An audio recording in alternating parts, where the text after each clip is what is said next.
Ouais. Ok. Quelle évolution. On est ensemble la famille. Yeah. MDR. Ok. Allez, oh, JC. Cara sa tu bem. Gano tongu men. Bono plalute. Garo pa tu bem. Gano tu nu mo. Là, c'est les à côté du Stade de France, parce que en dehors du football, il y a ce que l'on appelle les produits dérivés du football, dont les grandes marques qui, pendant des grandes cérémonies comme 7 Euro 2016, vont aussi vendre leurs marques. Ici, vous aurez par exemple là, le grand village donc du Stade de France, où il y aura des marques telles que Adidas, Nike, Puma, tout le reste, ce sera une super animation. C'est ça, les à côté du football, c'est aussi ça, les à côté du Stade de France.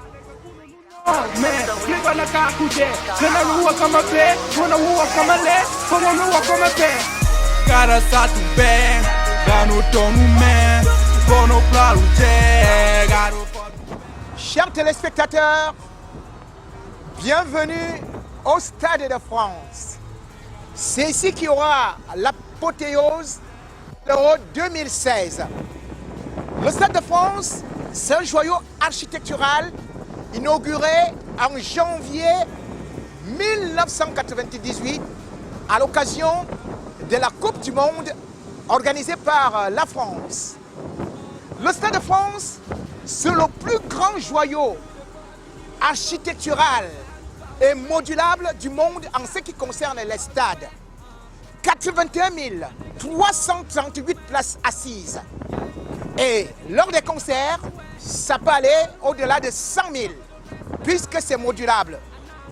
Le Stade de France, c'est un gazon qui a été méticuleusement et soigneusement semé. Rendez-vous compte, 1 milliard de graines pour avoir la pelouse du Stade de France. Et au-dessous du Stade de France, il y a ce qu'on appelle le toit. Le toit est rétractable. Il est sur 6 hectares. Et le toit du Stade de France, c'est 13 000 tonnes. Là, au-dessus, 13 000 tonnes. Rendez-vous compte, rien que le toit. Le Stade de France, que vous voyez actuellement également, certes, il peut contenir beaucoup de gens, mais aussi, il faut savoir qu'il a tous les atouts pour pouvoir aussi les évacuer. 81 338 personnes peuvent être évacuées en cas d'attentat, maximum 15 minutes. Et pour l'Euro 2016, on a fait des répétitions et on est allé à l'évacuation qui pourra durer maximum 7 minutes pour 81 338 personnes. C'est pour vous dire que là, au Stade de France, c'est là où la France a marqué le monde et c'est là aussi où la France montre le bon visage des investissements en infrastructures sportives. À l'intérieur du Stade de France, il y a les écrans géants. Les écrans géants ont une superficie de 192 mètres carrés, c'est-à-dire l'équivalent d'un stade de tennis. 192 mètres carrés. Et au-delà de ça, pour l'éclairage, vous ne saurez jamais s'il fait jour ou s'il fait nuit.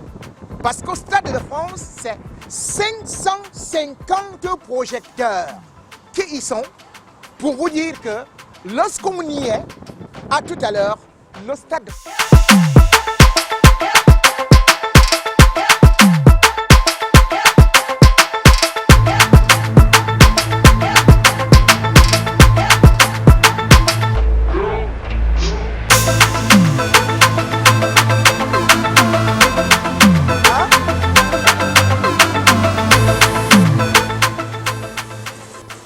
Voici donc là, de mon tribune, c'est des tribunes hautes Nous avons lancé vers l'autre côté parce qu'il y a plus la sécurité. Donc, aujourd'hui spécialement, compte tenu de la sécurité, compte tenu qu'on est en train de prévoir, je ne vais pas vous y amener parce que beaucoup de boulot se passe actuellement à l'intérieur, beaucoup de répétitions et le plan Vigipirate contre les attentats terroristes qui ont eu la formation supplémentaire pendant 140 heures et qui seront donc ici, ont suivi une formation en dehors de la formation qu'ils ont déjà pour la palpation. Et ils seront capables de faire 18 000 palpations en quelques minutes et avant une heure, on aurait déjà fait 81 000 palpations sans pour autant oublier que après palpation, vous pouvez le constater, tout est actuellement mis en œuvre pour que cela puisse être totalement huilé parce que il y a eu une alerte lors du match le 20 mai 2016 opposant le Paris Saint-Germain à l'Olympique de Marseille, occasion de la Coupe de France, et il y a eu du désordre au niveau du stade, juste parce que certains spectateurs avaient échappé à la fouille. Cette fois-ci, on a donc essayé de rectifier cela entre le directeur de la sécurité, le préfet de police et bien sûr toutes les équipes pour que cela soit coordonné de façon qu'il n'y ait plus un certain manquement.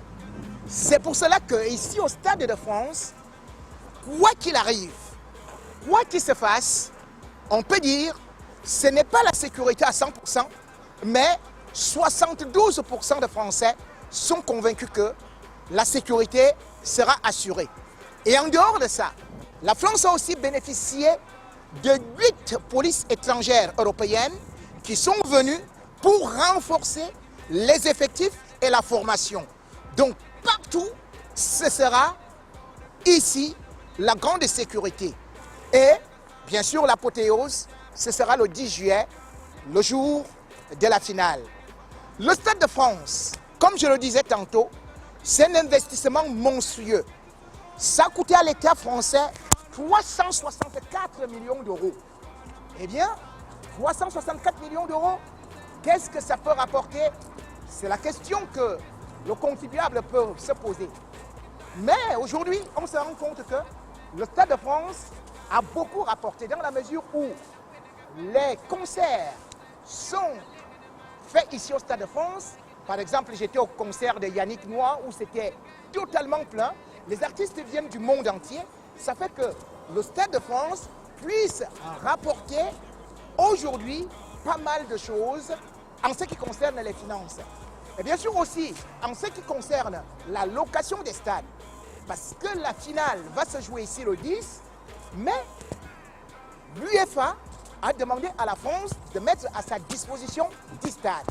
Ces 10 stades rapportent à la France 221 millions d'euros. Pour vous dire donc que dans des pays sous-développés ou dans certains pays africains où on ne veut pas investir dans les stades, qu'ils sachent qu'un stade de football, ça rapporte. Un stade de football, c'est un centre de plaisir et de loisirs et un centre économique et un terrain de football comme le Stade de France aujourd'hui est ce qu'on peut appeler l'emblème de la réussite de la France. Aussi, je vais vous amener dans quelques instants, tous les Français voudraient assister ici à la finale qui aura lieu le 10 juillet 2016. Et l'espoir des Français, c'est de remporter cette Coupe d'Europe, ce championnat d'Europe, cet Euro 2016. Mais en ont-ils des moyens? En ont-ils des capacités? Voilà ce sur quoi nous allons répondre dans quelques instants.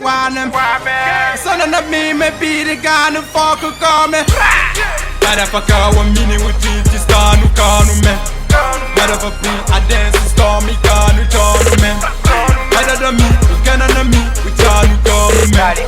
C'est qu'un homme ami, c'est pas que de